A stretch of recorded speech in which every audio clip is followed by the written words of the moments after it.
Hello, this is the Watchdog, and welcome back to Fun with Watches. If watches weren't fun, you'd only need one. Today we're going to review the CILOA 503b. Let's start with the wrist check. I'm wearing this Blazer. I don't know the reference number, so we'll just call it the Blazer BB. And Greg was wearing my Cadison C7064, homage to the Moon Swatch mission to Saturn. Grogu said Master Skywalker held a press conference to address the Wattogate allegations on whether or not he spent Watto's endowment to the Academy on a new luxury landspeeder. Luke said he most certainly did not. Watto's credits went straight into the building fund to replace the credits he took out of it to buy the landspeeder. All right, let's take a look at the watch. Comes in this pretty cheap box, and it came with a screwdriver, believe it or not. And I don't know why, because it doesn't have screw pins. I guess you can use the screwdriver to pry open the clasp to move it. But here it is, and I call this the 503b because that's what it said in the AliExpress copy. But if you look at the case back, it says 611. So I don't know which is right. Sometimes these very affordable watch brands share their case backs among different models. But here it is. It's a nice looking watch.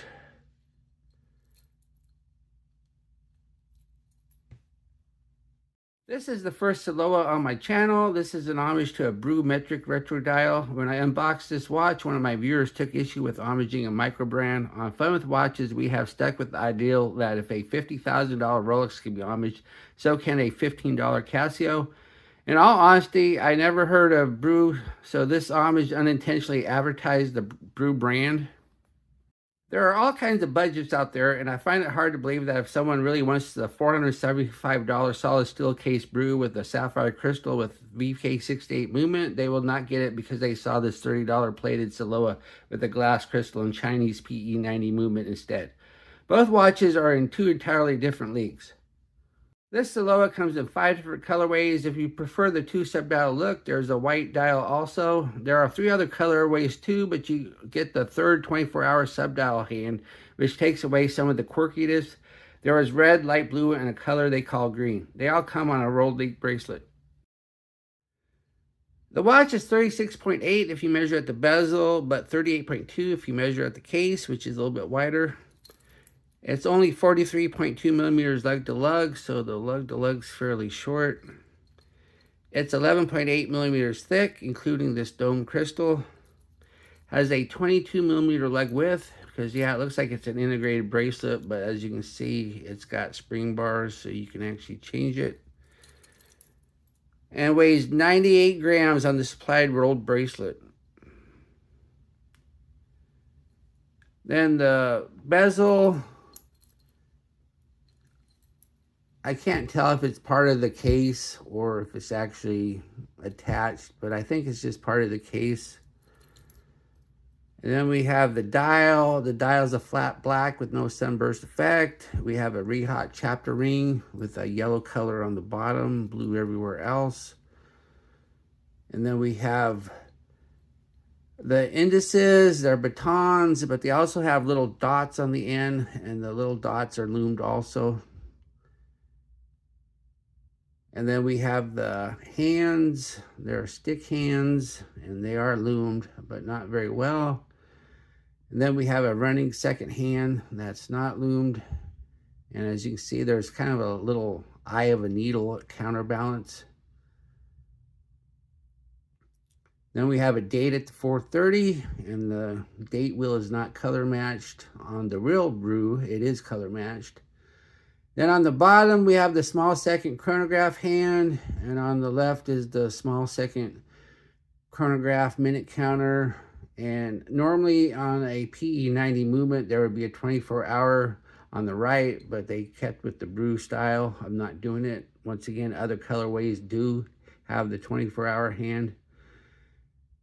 And this, of course, is just a small second chronograph. Press the top pusher, and the second hand starts ticking once a second. You do not get sub-seconds. Press it again to stop, and then you get a fast rewind. Then we have a unsigned push-pull crown, and it's pretty small. And the crown action doesn't feel too loose, but this is a PE90. So when you go to set it, you have to be very careful. And if you're careful, sometimes it jumps, sometimes it doesn't. But just the act of pressing in the crown can move it because it's so loose.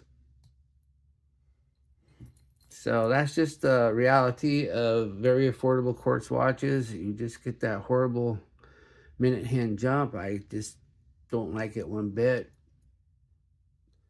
Then we have the pushers, and they're not screw down. And the pushers, it kind of looks weird though, because they're bigger than the crown. And they usually, most watches try to make the crown look bigger than the pushers. Then we have the crystal. It's glass, and it's got a single dome because you can see all that distortion. But it looks nice. And also, as you can see, it goes all the way to the bezel. It's not just the dial. Then we have the case. The case is a plated alloy, but it's matte finished and it looks nice. So I think they did a good job with the case. It doesn't look like an alloy anyway. It actually looks like matte steel, but it's not.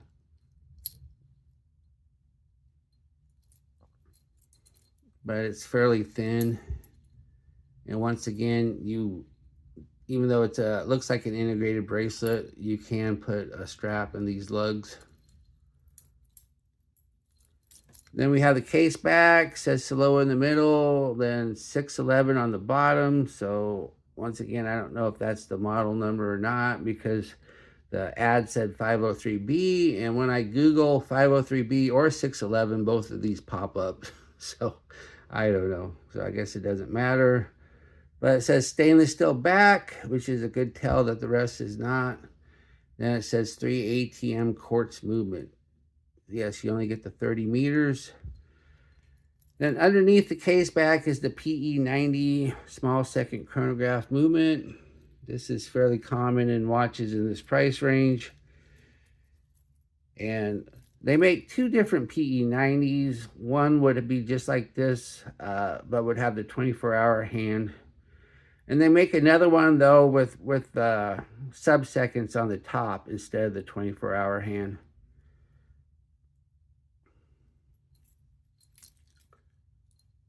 Then we have the bracelet. The bracelet's rolled, and it is a hair puller. And we have this clasp here, so you don't have to remove links. That's one nice thing about this. And it did come with a screwdriver, so you can pull this thing up easy enough, and then you can move it. These kind of clasps though are always kind of awkward to put on though. So I'd much prefer a deployant clasp. But then again, I would have to remove links from a rolled link bracelet though, and that's never fun.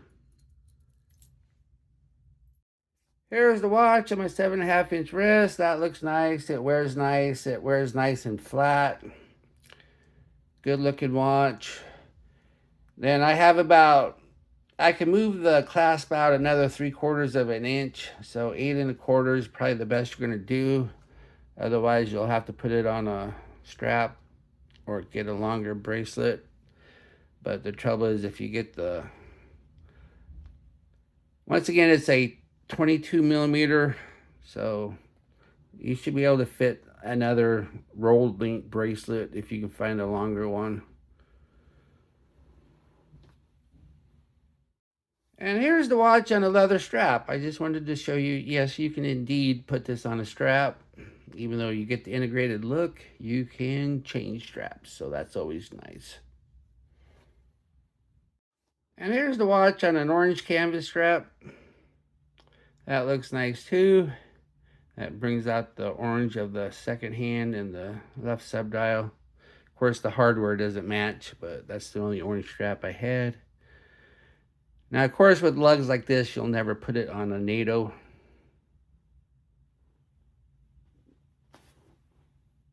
Here we are in the Lume room. They sure brag about the Lume in the ad copy, and even imply that the date wheel is Lume blue and the second hand and left subdial is Lume red, but that's not the reality. As we speed up the time, we see the green glow is C3 and do not see any blue or red on this watch. The dots at the end of the indices and the hour hand do all right considering, but unfortunately the minute hand is as weak as the weak batons.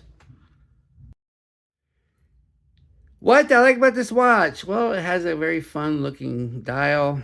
It wears really nice and flat on the wrist. And you get the integrated look, but you can still change the strap. What are my gripes and groans? Rolled link bracelets, they're always hair pullers. Loose crown action makes it hard to set accurately. And the minute hand Lume is as poor as the indices and just brings the whole Lume down. Do I recommend this watch? Sure, it's a pretty useless chronograph, but you're buying this one for the looks and it does look great. Well, thank you for watching my review of the CILOA 503b, or is that the CILOA 661? I don't know. Be sure to like and subscribe to my channel. And if you like this watch, be sure to use my affiliate link and I'll get a tiny commission, but they do add up.